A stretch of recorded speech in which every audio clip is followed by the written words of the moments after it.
Tonight, a man faces court in Port Lincoln over an alleged roid rage assault on 4 people. And a retail spruce up on the cards for Whyalla shoppers. This is Southern Cross News with Alison Drower. Hello, Ali Drower with you as Tim Hatfield continues his break. And also tonight a wrap of all the round 1 footy action from the weekend with a few surprises in there. But first, a Port Lincoln man has been remanded in custody after 4 people were assaulted in a serious roid rage incident on the weekend. Police answered a 000 call with reports a man was allegedly wielding a tyre lever at frightened neighbours, as Jason Kemp reports. What started off as a quiet Sunday afternoon soon turned into horror. Port Lincoln Court has been told that around 2 o'clock yesterday, 23-year-old Luke Karki went to his grandmother's house near Horrock Street, where his mother and 2 siblings were also staying. Mr Karki was allegedly affected by drugs when he assaulted his mother by putting her in a headlock. The women managed to escape onto the street, where the court was told a neighbour was then turned on by Mr Karki when he tried calling for police. Police allege by that point Mr Karki was armed with a tyre lever and a shifter and assaulted a 3rd person who tried to help neighbours. That man required hospital treatment for injuries to his head and arm. Police eventually arrived on the scene, arresting Mr Karki at a property on Horrock Street. Today he faced the magistrate on a range of 10 charges and, representing himself, apologised to the court. This incident is particularly distressing and will have community impact because the violence was a male directed on a female. Mr Karki said he was affected by steroids and Xanax and didn't know what was happening. He was refused bail because of the seriousness of the charges and will remain in custody until his next hearing on June 20. Jason Kemp, Southern Cross News. A man will face court in Port Augusta in 2 weeks' time after being arrested on child sex offences. The 23-year-old man from the Eyre Peninsula was arrested yesterday by detectives from the Specials Crimes Investigation Branch. He faces 9 counts of making a child amenable to sexual activity, and he was allowed bail ahead of his next court appearance on the 15th of May. Multinational company Adani has lodged an application to build a $200 million solar plant near the city. The 100 megawatt plant will be one of the biggest in South Australia, with a number of local jobs set to be created in construction. John Hunt joins us right now. And John, this would be a big step forward for Whyalla.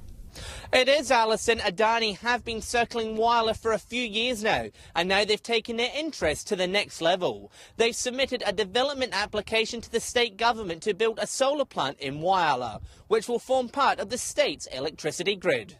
Adani is a global diversified corporation with investments in mining, energy and agribusiness. If approved, the plant will generate 100 megawatts of electricity, with the potential to produce 150 megawatts further down the track. Work would begin next year for a 2019 completion date, with 150 jobs created during construction. Once completed, 5 full-time positions would be created to operate the plant.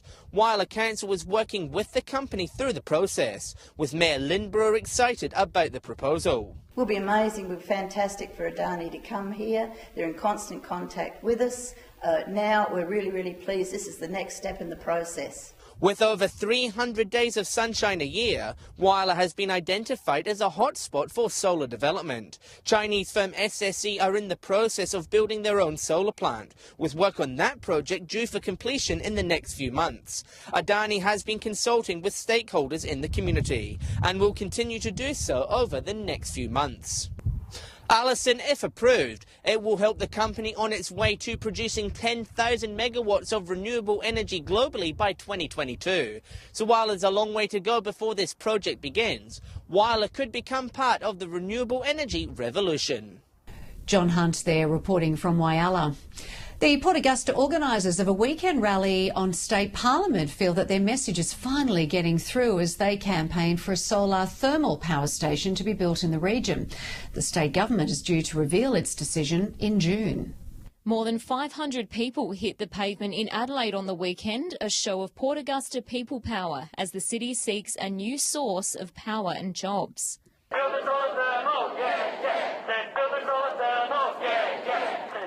Organisers hailing the rally as a success and a big step towards convincing the government to choose Port Augusta. We were very pleased with the result. It was exactly what we wanted, a good show of public support for solar thermal in Port Augusta, and yes, send a pretty clear message. Standing alongside the Repower Port Augusta supporters were the Solar Citizens and the Australian Youth Climate Coalition and Mayor Sam Johnson, who was also there to add his voice. This will deliver jobs not just to Port Augusta, not just to the Upper Spencer Gulf, it will deliver jobs to South Australians. Mayor Johnson says since the weekend he's been getting some positive feedback from state politicians. Which is what we want. We want it to be in the mix, we want it to give it a real fair go, and more importantly, we actually want to see it actually get ticked and come to life.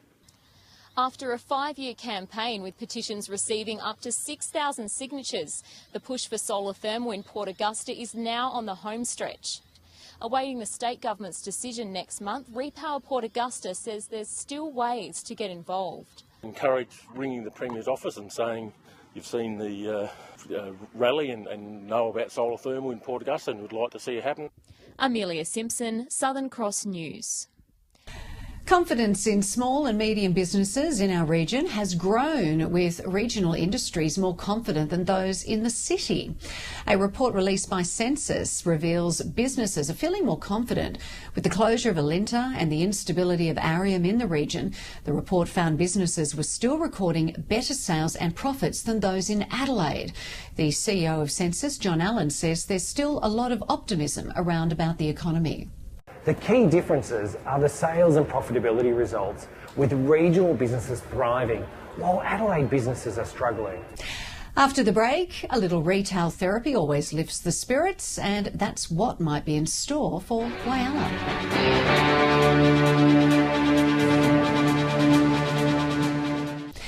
As Whyalla continues to hold itself up against some tough economic times, Council believes a little retail therapy might be in order. Council is hoping the team, which transformed the Adelaide CBD, can do the same for Whyalla. The Renew Adelaide project offers a new generation of retailers 30-day rent-free leases on registered disused shops. And what's worked in Adelaide CBD and Port Adelaide could be adopted here. Whether it will work here is another thing, so that's why we're bringing them here, have a look to see what benefits our community could get from something like that. Council, the City Plaza and Advancing Whyalla will bring CEO Tim Boundy to the city next week to hear his vision on a new approach to retailing. Mayor Brewer says the meeting is open to anyone who also has an idea or two. This could be a new concept unique to Whyalla, something that could work. We're prepared to look at anything to make our city that great, vibrant city that we all want it to be. Empty shop fronts have become a common sight across Whyalla as the retail sector bears the brunt of an economic downturn. Mayor Brewer says this is an opportunity to think more positively. It's sad to see the way it is at the moment, and that's why we'd like to have it revitalised, have it looking good, so that people will come along, be comfortable there, tourists will come along and have a look. The presentation begins at the Old Library at 5:15 p.m. on Wednesday the 10th of May. John Hunt, Southern Cross News. In Broken Hill, police are investigating the theft and torching of a car after a break-in in Morgan Street. Thieves broke into the house just after 3 o'clock this morning, taking money, a wallet, personal papers and the keys to an off-road car. The four-wheel drive was apparently spotted around the city before it was found on fire in a vacant block off Brown Street. Police are urging anyone with information to come forward. Rex Airlines has serious concerns it may have to scrap services to some regional destinations because of the fallout from the federal government's 457 visa changes. The company says it may lose the ability to employ overseas pilots and maintenance engineers. Changes to 457 visas could leave Rex planes in Broken Hill on the tarmac.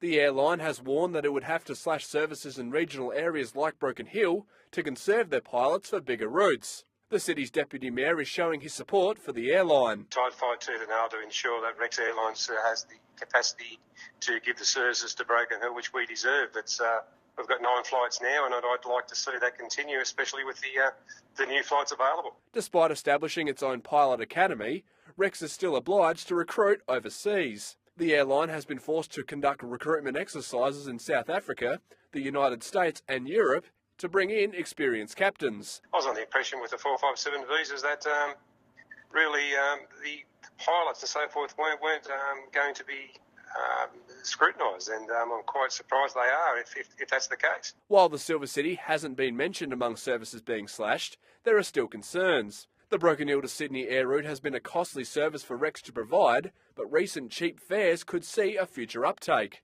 Mr Gallagher says it would be a kick in the guts if Rex had to slash any services in the region. I don't want to see any cuts anywhere, especially Broken Hill. With that $199 flight, it's a great asset to Broken Hill. Tourism, we have many people coming in there with using those flights. We also have the locals using the flights to come to and from Broken Hill to go to other locations. Patrick Reinke, Southern Cross News. A new chapter for Lifeline Port Augusta with the opening of a new store in a new building on the city's main shopping strip, as Amelia Simpson reports. A prime spot in a new building on Port Augusta's Commercial Road. I'd just like to thank the Port Augusta community. After 23 years in the old building, volunteers from Port Augusta and Port Pirie have been fitting out the new store over the past 6 months. It's just a long process, but in the end, it's well worth it, and I'm sure the community will appreciate it. Without all those volunteers helping, nothing would have gotten done. After having to turn away donations due to lack of space, Lifeline CEO Scott Hammond says the new building has enough capacity for storage. Lots of different items that unfortunately we had to turn away because of the lack of space, where now we can make the most of it. He says it's vital the community gets on board. So without their support, we wouldn't be able to provide any sort of service within this region. The Lifeline stores are responsible for raising most of the funds to assist with programs on suicide prevention and crisis support, and the CEO is always keen for the government to provide more. We're hoping that that government can also see the investment that we're putting in and that they can match that investment as well. Try to support personally where I can as a council. We'll try to look at if there are alternatives that we may provide support. Port Augusta shoppers are being urged to check out the new Lifeline store, as well as drop off any good condition pre-loved items for sale. Amelia Simpson, Southern Cross News. After the break, a few surprises for footy fans after round one on the weekend. Our footy wrap is next on Southern Cross News.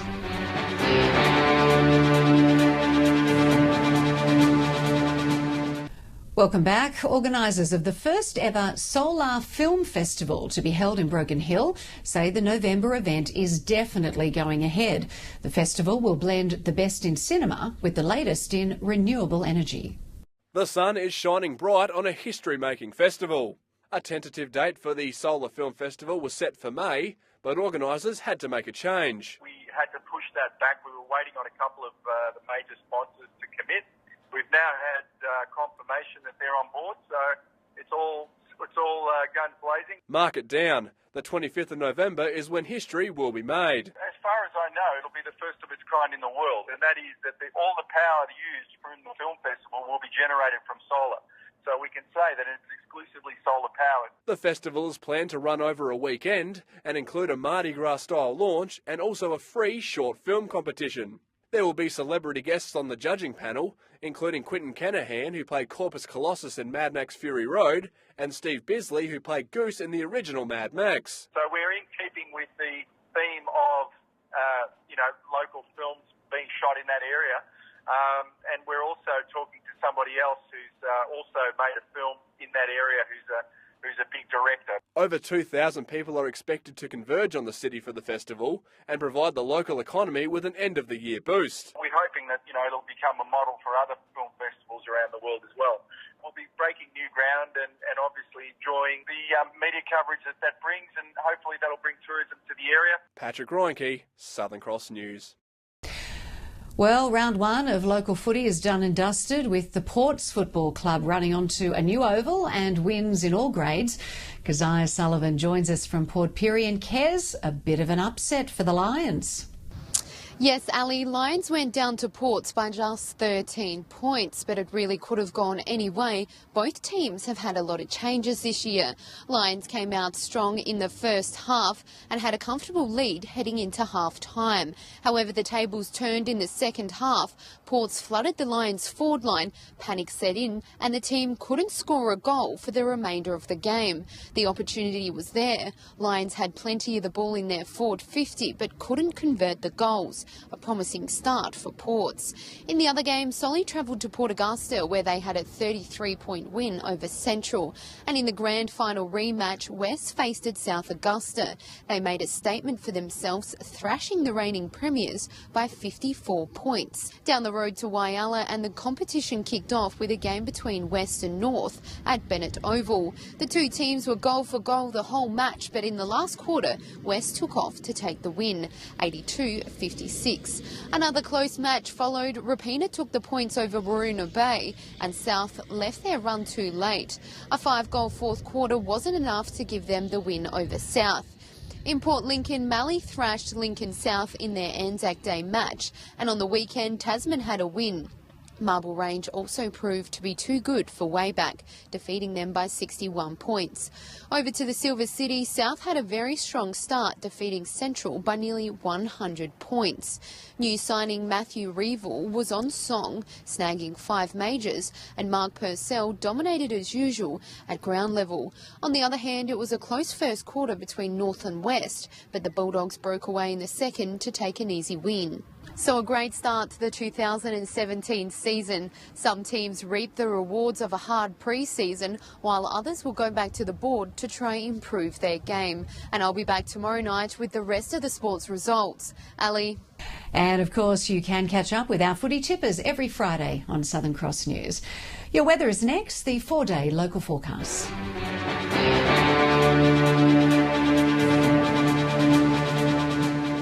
Well, still just a few showers around after what was a fairly mild day. Whyalla and Port Pirie were a touch on the damp side for 21, cloudy in Broken Hill in 21, and it was a rainy day in Adelaide for 20.